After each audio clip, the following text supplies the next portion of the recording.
Health Minister Zweli Mkhize and his son Dedani could soon face criminal charges over their alleged involvement in the Digital Vibes scandal. Now, it's been reported this week that the Special Investigating Unit has referred them to the NPA for a probe into suspicious payments that they're alleged to have received from that company. Mkhize, you might recall, stepped aside earlier this year after he and his family were alleged to have benefited from an irregular 150 million rand communications contract given to Digital Vibes.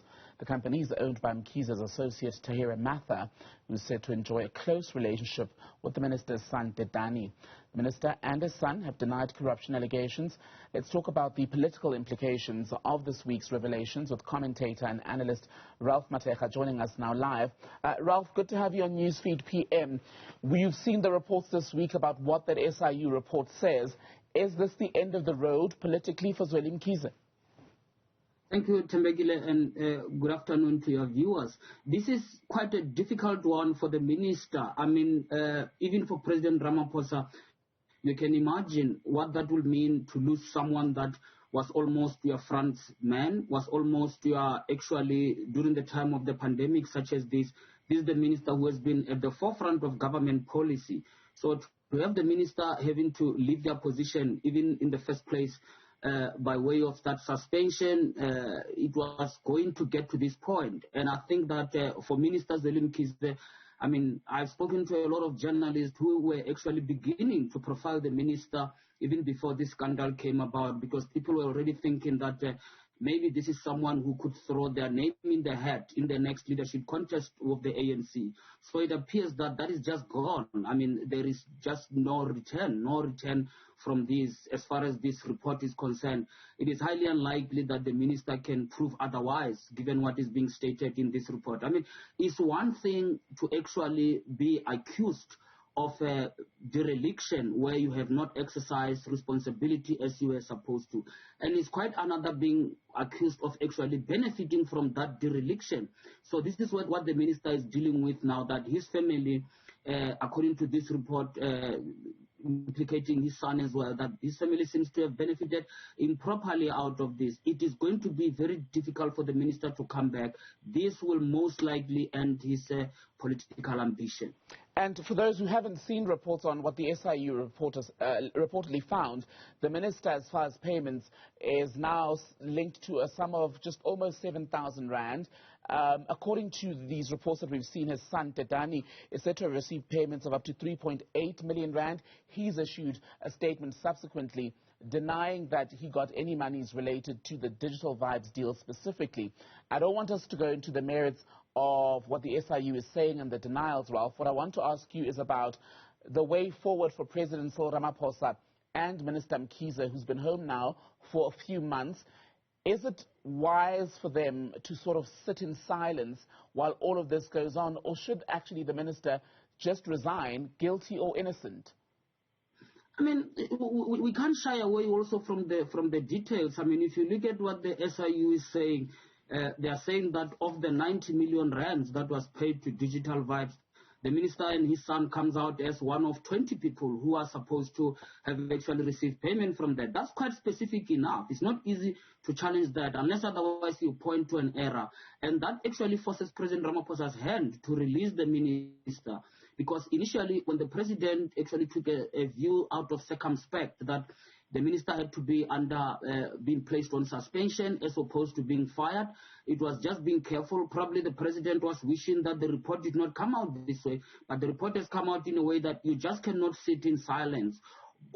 Also because of the president himself having undertaken the anti-corruption maneuver within the ANC, he's being seen as supporting anti-corruption. He has lost his own Secretary General within the ANC. So people will be expecting him to be even-handed when it comes to the minister by completely releasing the minister from his position. And also the nation, where it is, Themebkile, at this point. Can the nation actually continue in the middle of this pandemic with the minister at an acting capacity?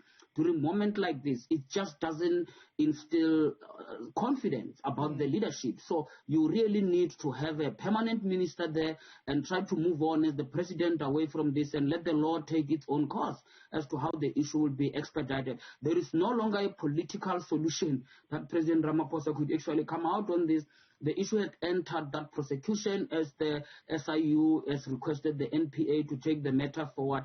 For the president, the best damage control out of this is just to appoint a permanent minister and allow the minister and thank the minister for the great service that has been served in the Department of Health and move on.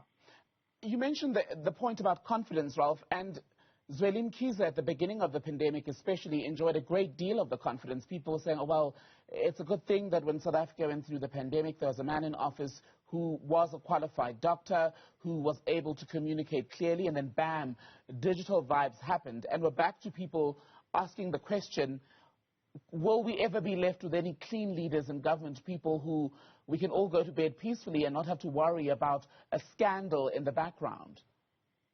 I mean, this was quite shocking indeed. I mean, as I was saying there, that I speak to your colleagues a lot in the media, the interest in Zweli Mkhize's political future, from how he helped the president manage this the COVID response. I mean, I have my own views. I don't think government has done exceptionally well, but I do think that given Zweli Mkhize's leadership, how he had tried to explain things, remain calm throughout, it is someone that indeed that he was given a nice podium to be able to try to launch any attempt at the top position in the country, the #1 position. But this digital vibe scandal just came in, shattering all that.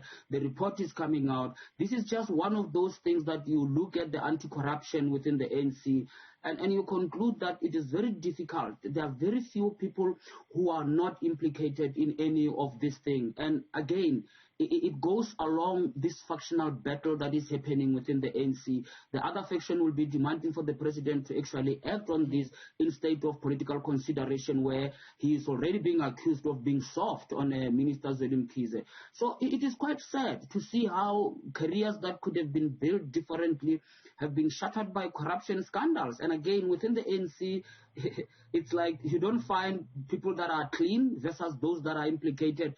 It's more like just finding those that are polite versus those that are rude. I mean, if you have those that are polite and they're implicated, you can work with those ones. Those that are rude and implicated, difficult to work with. But at the end, you are still getting someone who's not beyond reproach when you are looking at leadership within the ANC. And I think the party need to look at this thing and look at whether they can find some within their own ranks who can come out, people who will not have a credibility crisis from day one. This is the pressure also going into this cabinet reshuffle. Whoever you're going to have as the Minister of Health, people are going to ask questions, are going to look at the historical performance of that person, to look as to whether the person had done well at province and so forth. So it is getting more and more difficult for the ANC, and at some point it looks as if the party will have to dig deeper to find those individuals that are not excessively implicated, that do not have an outright credibility crisis. I referenced earlier a statement issued by the Minister's son, Dedani, who, for all intents and purposes, is right at the firing line with the minister as far as the suspicion and allegations of corruption there being investigated currently. Possibly, in fact, the SIU were told us, put forward their names for possible investigation by the NPA. Now, Dedani says in that statement issued on Friday night that, firstly, he never got money from Digital Vibe, so he didn't benefit from that. Secondly, he questions the manner in which the SIU has gone about the investigation. He says he sent certain correspondence, and that wasn't treated in a way that he found to be fair. He says he wasn't even interviewed in the compilation of this report. How much is riding on this for the SIU itself as far as its ability to proceed with integrity and public confidence, given the highly politicized nature of investigations in the last year and a bit? The SIU carries out its investigation once the president signed a proclamation to do so. So there is a sense that when the president sees a problem or when there is a complaint about a problem, the president will then ask the SIU to investigate. The SIU carries its investigation to a certain extent, of course, to some level of depth. There is no... I think we shouldn't be surprised when people come out and challenge this. There is a legal recourse through which people can go to court. They can have these reports being reviewed. And even most importantly is that in this case regarding the scandal in the health crisis, there is a recommendation that the NPA has to investigate and has to possibly prosecute people. The NPA cannot go to court on cases that are not, they cannot hold. So people will certainly, it will certainly have an opportunity to answer. I do think as well that the standard criticism that always comes out, where people are saying that they have not been consulted and so forth, I mean, it does not necessarily mean that if you have not been fully consulted, all the evidence that is being brought is wrong. It is still going to get to another level. There is a recourse. People can actually challenge that.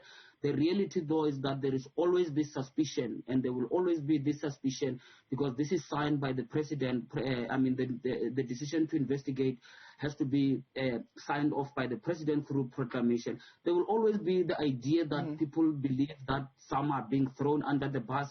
Our laws are very clear. Our court systems do not actually play much into that. The court system will weed out the problems that are malicious, investigations that are malicious. And if people believe that they've got cases that hold, they have an opportunity to even sue if they can do that. We have a legal recourse in South Africa. The challenge here, I would imagine, Themebkile, is how careers are being ended by this. I just find it very interesting that people did not think that this type of things are going to come out. This is the scandals that have happened right under our noses around the health during the course of the pandemic. One wonders exactly those that are implicated, what occurred to their mind? What did they think the nation will process? How did they think the nation will process this? In a moment such as this, I think South Africans will certainly want to see consequences. They will certainly want to see people having to meet the might of the law in relation to this. The public empathy towards those that are implicated is very, very thin, if any.